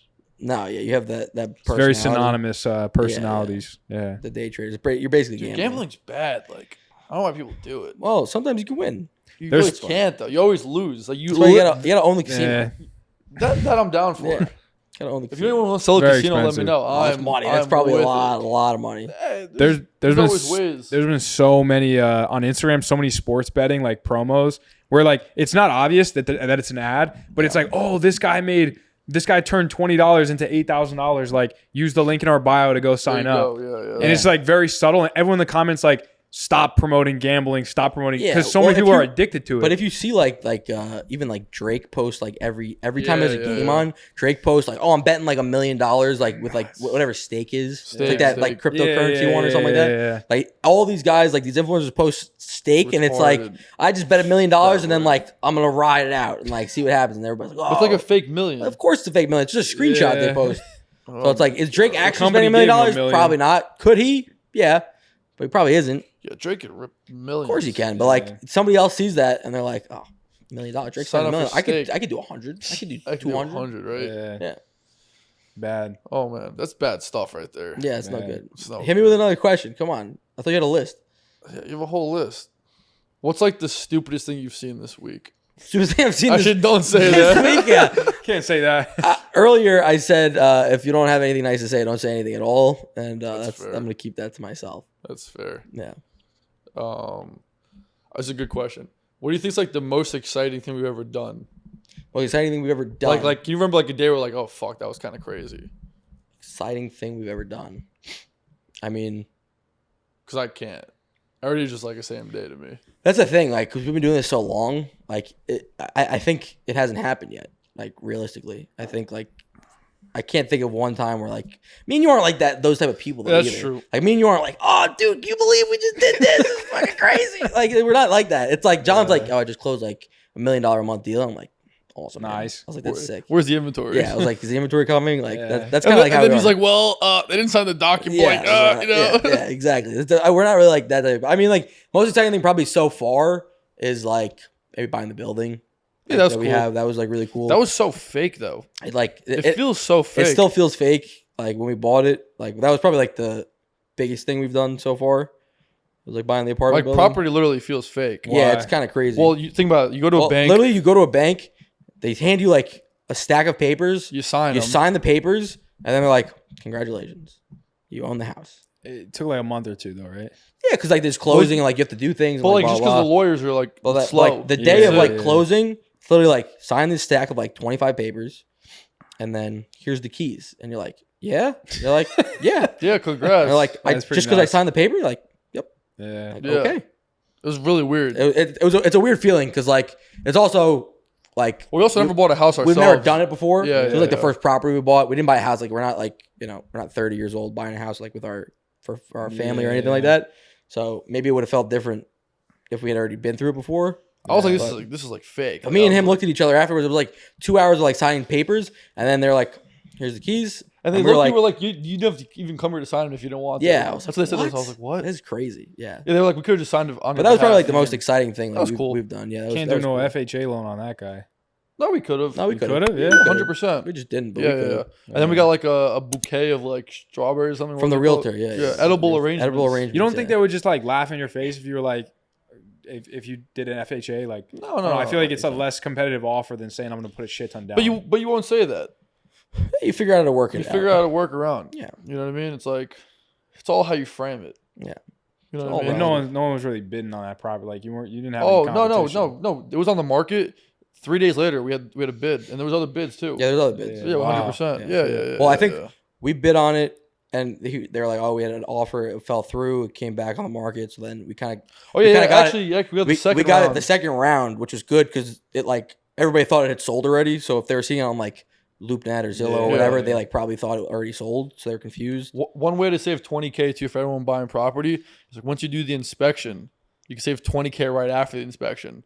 It's like you literally like, hey, lower the price $20K because like X, Y, and Z. No, yeah, absolutely. You know what I mean? Yeah, that was the biggest. It's like a hack because we did the inspection. They told us like there's X, Y, and Z problems with it that we're gonna have to fix. And we're like, look, we need a little discount. Like, yeah. Look at all this money I'm gonna have to spend. Is that when we went to buy it, she was like, the price is final. We're like, yeah, sure, the price is final. Yeah. You did the inspection. It's like, well, it's not final anymore. It doesn't make any sense. We need a credit for this, bring the price down. Yeah. And then like work the system. Obviously, it's not like good to say this, but like the person who owned it, like his wife died like that week. Yeah, unfortunate, but it actually like worked out in our favor. Like obviously sad thing, but like worked out in our favor because he was kind of just like, all right, I just want to get rid of this thing. Yeah, like I don't want anything to do with it. I have so much. I have other stuff going on. He was older too. I think he's like 75 or something, 80. Like you don't know people's situations either. So yeah, so like you never know what's gonna happen. But no, that was probably the biggest moment in our life like we did together so far. What's the most money you ever think we ever spent like out once? I feel like that one time at Mad Hatter with him. Yeah, that was too much. That was a lot. That was a lot. Like right? we know a lot of people that are just like, oh, they throw we don't through 10, 20K in a day. We don't do that. Throw that much. We're not going out and like spending like $10,000. No, we're not. Especially with probably with him this once kid. On like a non-business expense, you probably spent like a rack. Non-business expense? Oh, my tickets to Greece. No, I'm saying like going at a bar or something like. Oh no, I don't think so. Not a rack. I don't think not a rack. Not even a rack. 600. Yeah, not even a rack. Probably hundreds, maybe. Maybe like a couple $100, $200. What's the biggest personal expense you guys have had? Mine's like my car, but that's not like an upfront expense. The ring. Oh shit! Yeah. I've never had a big personal expense, to be honest. Like just like vacations. I mean, other than that, like nothing really. Like vacation here and there, but like nothing. Oh, like we don't need nothing. College. Oh yeah, actually, college was probably actually. There you go. Yeah, scam. That was the biggest one, 100%. Taxes. That was taxes. Taxes are expensive purchase. But no, of like not like government making you. Yeah, college actually. That was the biggest personal expense I had. That's crazy. Yeah. Like, what'd you even do in college? Nothing. Both of you. I mean, you learned a little bit about business and stuff being out there, but I guess I kind of anything that you like apply. I mean, connections that you made. That's true. I still talk to some people I met. Yeah. Well, like I think like especially with John, like the things he brought to us kind of like helped us go like forward to like where we're at right now with like the people he met. And, like he would always come back and be like, dude, like this is like crazy. This guy's doing this thing, this blah blah blah. And we're like, oh shit, and we kind of like learn from that. But, like business classes, like it's kind of nuts because like whether we knew it or not, me going out there, we like learned a lot of random shit. Oh yeah, so much random stuff. And like honestly, for like when my kids go to college, stuff like that, like I'm gonna have that in mind. It's like you're not going to college to go to college. You're going to college for like meeting people, learning new things. That's the thing. I think like when I went to college, did your parents have that thought though? Because my parents didn't even think that. No. Like, they didn't even think about that, right? It's just like you got to go to college. Well, I think if I really like was hard on like, I'm not going to college with my parents. I don't think I was paying for it myself. So like, they would have been like whatever. Not whatever, but I'm sure it would have been a whole thing. But like, I think they would have been like, well, we're not paying for it. So, you know, it's really up to you. But I also was like, at the end of the day, I think when we started like Tech Roots and everything, we were young. We were doing, I was like going to college. I was like, do I even need to go to college? Like, we'll do this, figure this out. Looking back, I'm glad I did because like, you also don't know what the future's going to come of. So it's like, the businesses that we're starting, like, you know, like we were talking about, we ran through so many of them. Like, you don't know what's going to pan out, what's not going to pan out. And like, you need that piece of paper at least to say like, okay, I can go get a job. Piece of paper solid. Like it is. That's the thing. Like, you know, you learn other stuff in college. Like I met like a million different people and like still, you know, I met friends and different things like that. Like you wouldn't have met otherwise. But like business classes, like there's nothing. They were pointless. Man. And like there was professors that like they were telling me stuff and I was like, dude, like I've done this and like this is not right. Like, I had one entrepreneurship class, I'll never forget it, and I ripped the professor apart because I was like, this is crazy. It's an entrepreneurship class. He was like, all right, you're gonna make a business plan. That's the whole thing for the whole semester. I was like, the whole thing for the whole semester is make a business plan. And he was like, yeah. I was like, so I'm gonna make a business plan for 4 months. What's a business plan? Literally like step by step, like research the market. I don't even know what a business Look for plan is. what is the customer segments, like blah blah blah blah blah, right? And I was like, buddy, I was like, not for nothing. I was like, I'm in business right now. Like I have a business I'm doing right. This is when we started Newman. Yeah. Like I was actually like, we were making money. We were like, it was legitimate.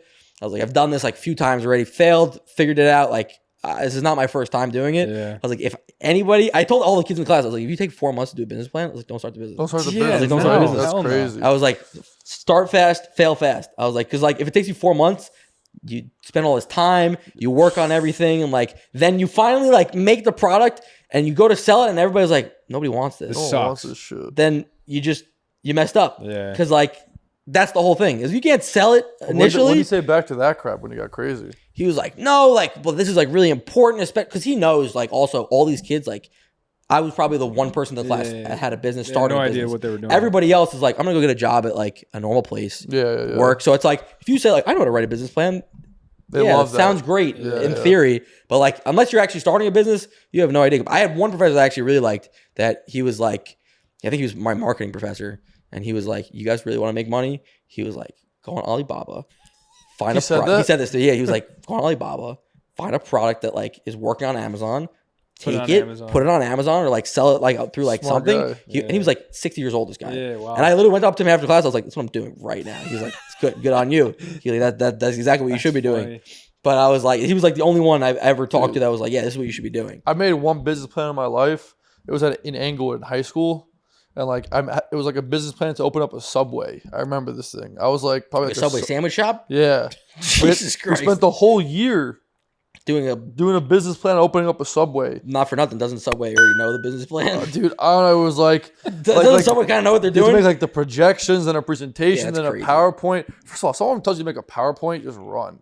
Yeah, it's crazy. I don't even know how to make a PowerPoint. You don't need to. You really don't need to. Honestly, he made me make a PowerPoint.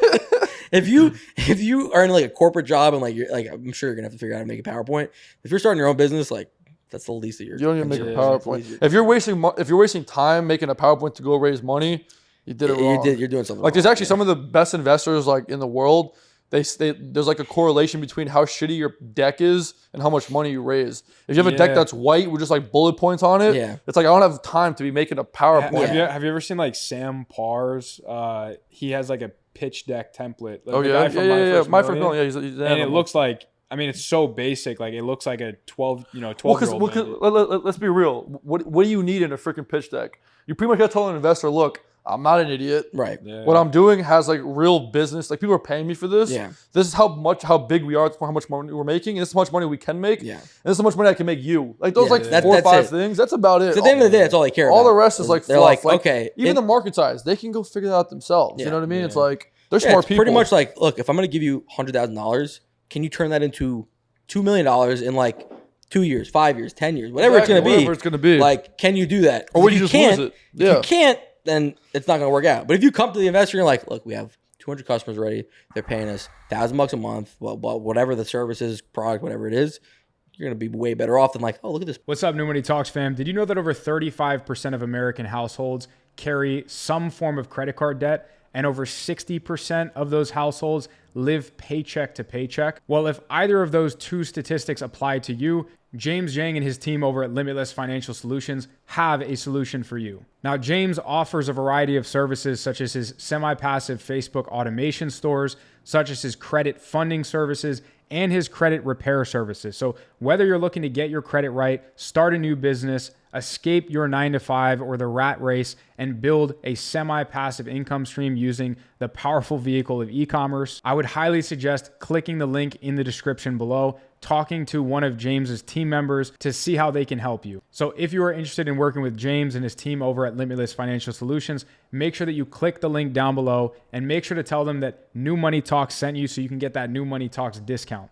Now let's get back to the podcast. PowerPoint. Literally. It's beautiful. No, because people are approaching them with nothing. And then like when you approach them with something, they're like, oh, I haven't seen this before. I haven't seen this before. I saw 100 decks last month and That's only why, one of them has traction. We went to, we did, when John was in college, we did a thing called Launch, I think. Oh, right? Launch, yeah. And we were like, they were blown away by us because we were drop shipping. Revenue. Because we were drop shipping, right? Yeah, So this is when we were doing like just starting off. And we were like, all right, let's just like show our revenue numbers, blah, blah, blah. But everybody else is like, look, this is what the possible market size is. And this is this. And me and John are like, all right, we have $150,000 in revenue in like 4 months. And they're like, what? They're like, why are you here? We're like, well, that's like $10,000 we can win or something. Yeah, we can win like 10 grand. We win like 10 grand, I think. So I'll do it. And so they were like, or whatever. So it was like we won like the most investable company or something. That's how we won like 10 grand. Yeah. And everybody was like so like confused because they're like, everybody else hadn't even like made a product yet. Well, and they were asking us questions like, so like, where do you like how do you find your customer? And we're like, oh, this thing called Facebook. Yeah, like, Facebook. You pay $5 and they give you $10 back. Yeah, like, they're like, so like, how do you like target them? Well, like you just pick. Well, this guy named Mark Zuckerberg, he figured out that he could steal everybody's data and he could get away with it, charge for it, and then charge for it. So that's pretty much what we're doing. We pretty much target people that are interested in beards. Yeah. And that's it. They were like, how'd you think of the name? And we're just like, I don't know, like. A word generator. Yeah, I don't even know what we did. How did we come up with the name? Who knows? I don't even remember. Yeah. They're like, oh, like, how'd you think of the color scheme? I'm like, I don't know. Yeah, there was like some of these people were asking like the craziest questions. Like, you realize I just told you we did 100. I remember this. Revenue, we were 17 years old. We were doing Tech Roots Academy, and there was this guy. We finished. We teach a class. He walked us like Justice. His name was Justice. Yeah. He was like, oh, I'm so impressed with you guys. We were 17. They were so impressed. Blah blah blah. You guys are amazing. And we're like. We're 17, so like, oh wow, like this guy, he's probably like 35 years old. Yeah, like adult, whatever. So we're like blown away. He's like, come to my office. I want to like talk to you guys. I want to help you guys grow your business. So me and John are like, this is unbelievable. It's unbelievable. We drive like an hour to this man's office. He sits us down and he goes, okay, so explain to me why the logo is green.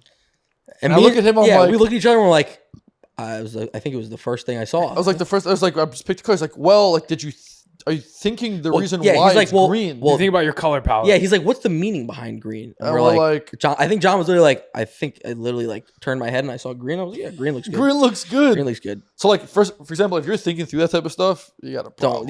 Don't do that. Don't do that. Because like me and John, when he sat us down, we were like, this is gonna be great. He's gonna help us grow our business. We sat there for 2 hours. We walked away 2 hours, and me and John walked away and we're like, what the hell was this? Like, this guy didn't know any. And that's when that's kind of like the first time I figured out. I was like, wow, even adults don't know anything. They don't know what's going on. They're all like just getting by. Well, just back to the name, New Money Talks. Like honestly, some like young people know more stuff than like older people. You know, like ripping through older people. Through older people, yeah. Like they've. It's kind of funny. You talk to a lot of adults and you're like, oh wow, like they worked at this place, that place, at like 50. But then when you actually talk to them, you're like, you don't even know what's going on. You don't even know what's going on. They'll talk good. Like they'll be really respectful. Of course, everything.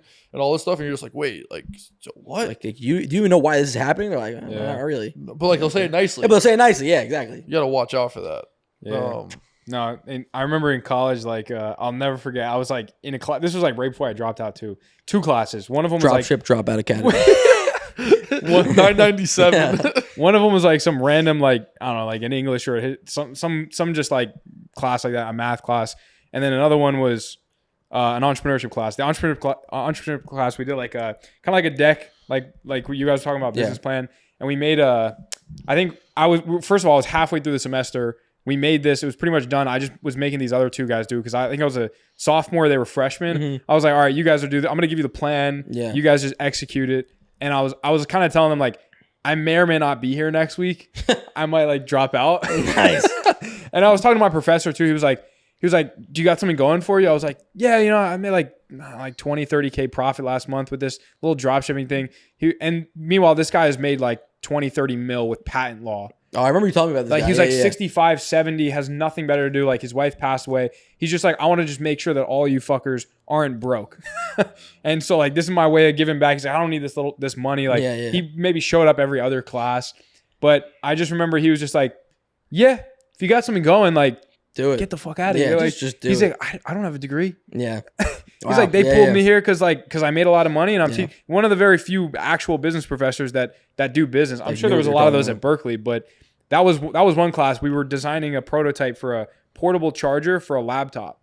Oh. So it's like a laptop case, but it has a little plug-in sleeve and there's a very thin lithium-ion battery in the back. And just boom, portable charge instead of like this external thing. It's just a sleeve. They got it for phones. You should have got it for computers. Went with that. Still can. I got a question for you. When you dropped out of college, like legitimately, did you like think about it? Or was it let me tell you why. Curious. Let me tell you when Kyle dropped out of college. Kyle came to visit me at the University of Tampa. I did. He met a guy that was talking very good to him, and Kyle was like, "I'm gonna drop out now."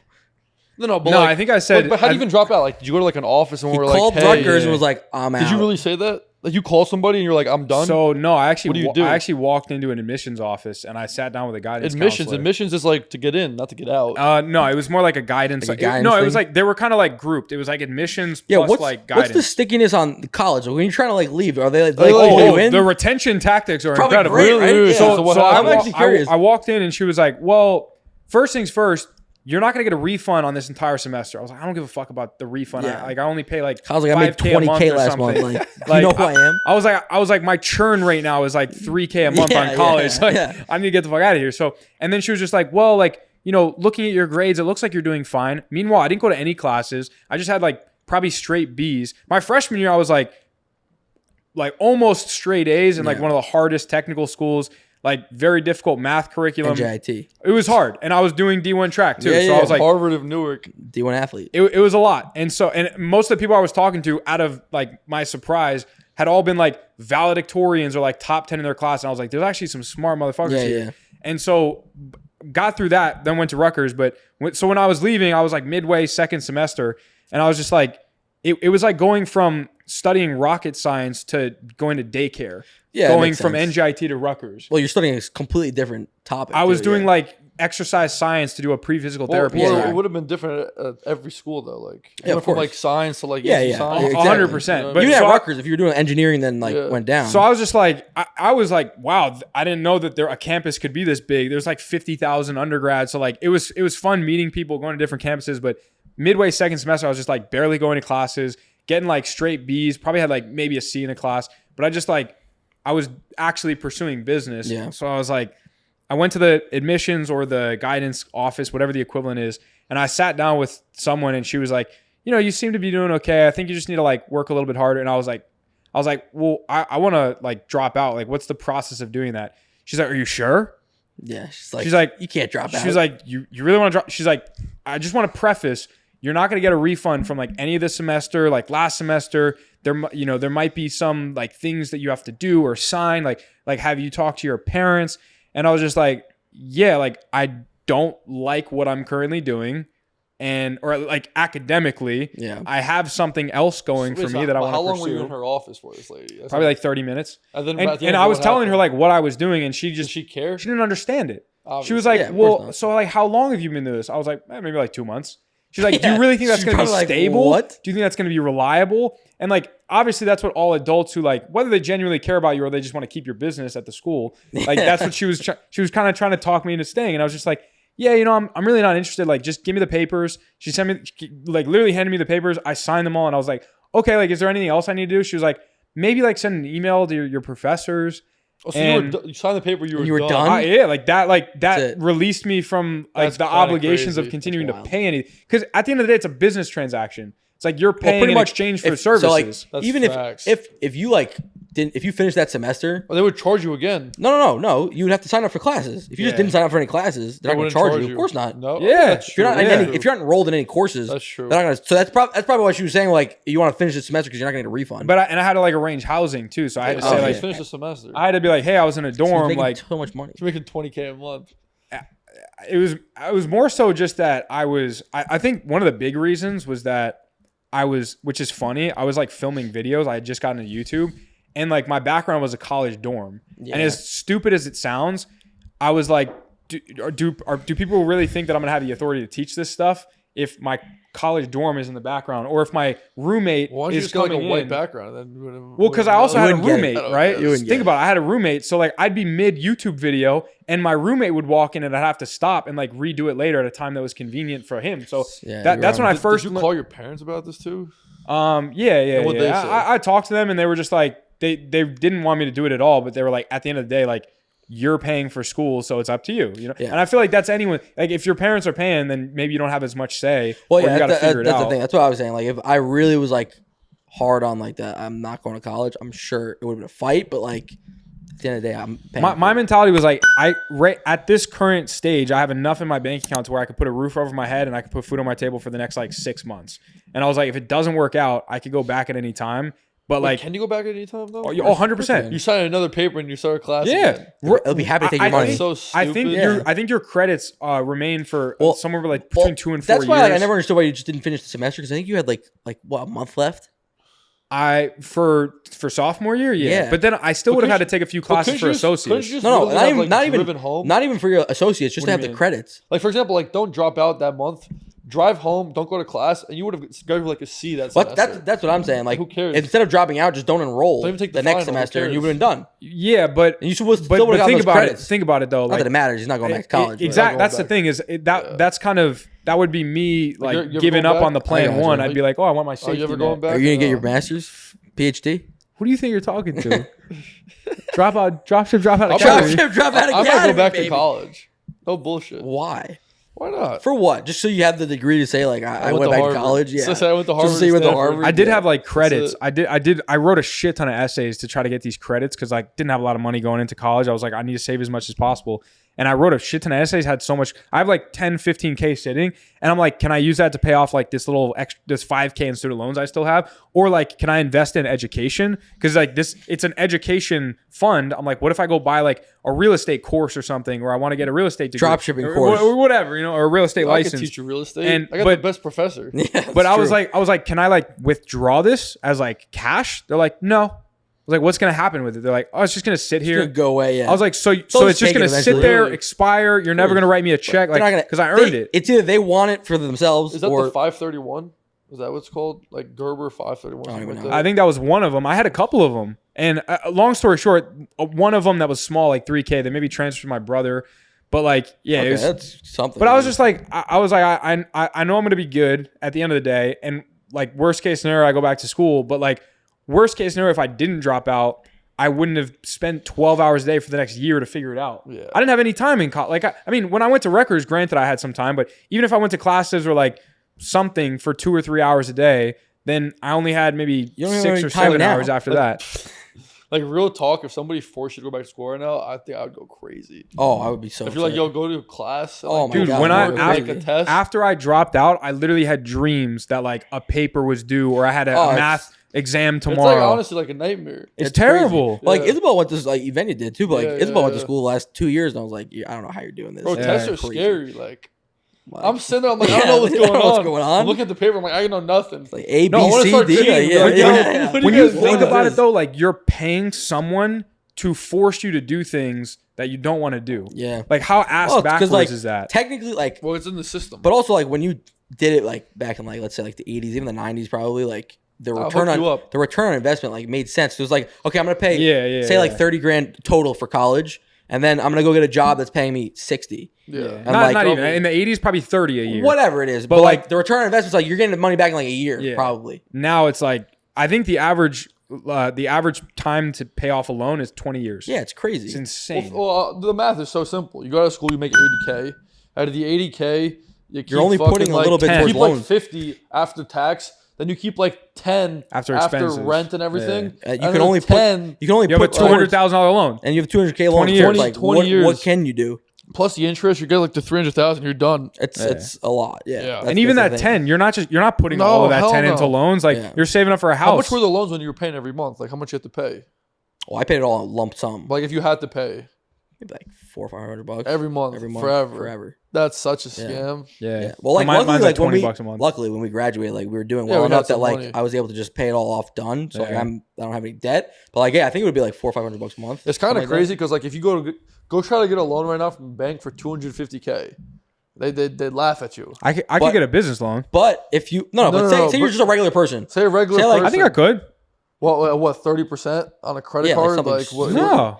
But it's great. Like I have to make 4 times as much as my friend who what has I'm saying is the an employee. point is at 18 you're not getting a loan for $240,000. But if you say, hey, I'm putting this towards school, no problem. Yeah. No And you want to know why? Because that Yeah. debt doesn't go away ever. Yeah, it doesn't go away. If you It's die, crazy. goes to your parents. Somebody's you. paying If they it. die, probably goes to your sibling. And Like, what's the interest somebody's on paying that it. shit? Something stupid. I don't even know what it was. Even if it's like 5%. I think it was like 5. Yeah, maybe like 4.5%. Think about it. So SBA loan, I did. We the should math start on giving this. out like student loans. I don't think you could do that. No. Can't? I'd love to. The- I don't know. Maybe you can. Think about it though, right? Like SBA loan, super low interest, 3.75%, right? 120 grand. If I make only the minimum payment of like $595 a month or $620, whatever the hell it is, it would take 30 years to pay it off at 5% interest. Guess how much I would pay off in the entirety of the loan after 30 How years? much? It's only 5% interest, $120,000 loan. Like 300 racks. Yeah, that makes Yeah, it sense. makes sense. That's nuts. It is nuts. You know, it's nuts.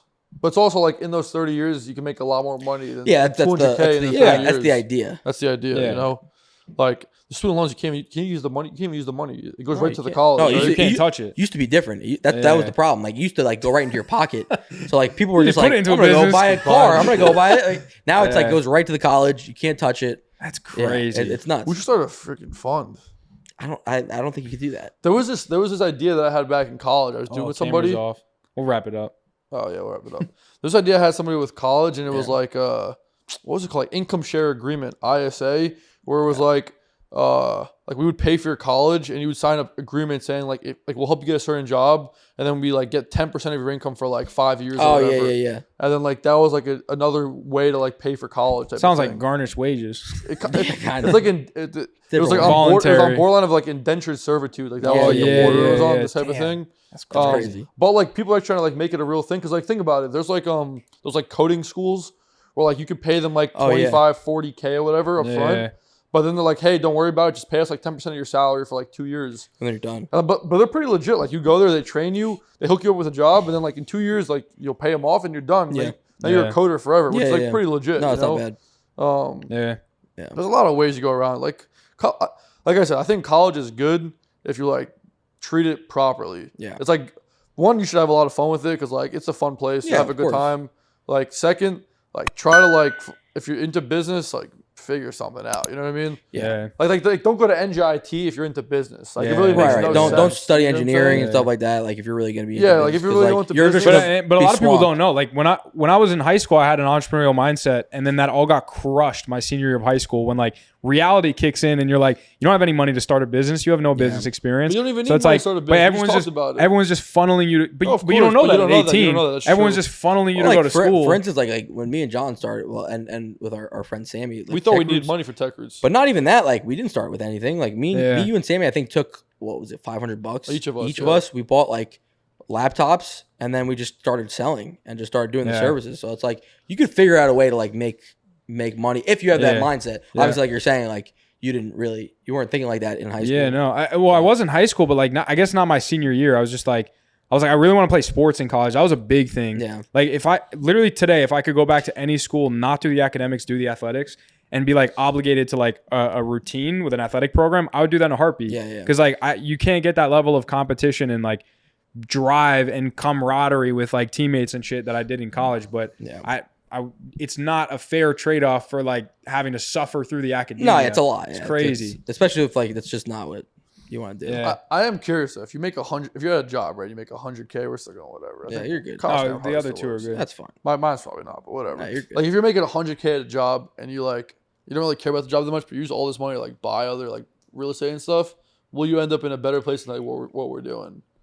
Like I feel like Depends. you could. You can. Like at 18, if you took Like, that money and not- put it not- into no, a not property. 18. You think, like, if you go after to college? college, Yeah. 22, you get a job at like, I don't know, LG. Say LG, you're marketing manager, you're making like 90K, right? Yeah. The next year, you like by the time you're 30, you're making like 120, and then you have your whole entire life, but like the job's not important. It's like I do it because like it's my income, and like I leave at 4 o'clock. Like I know my job's done. That sounds like it would suck.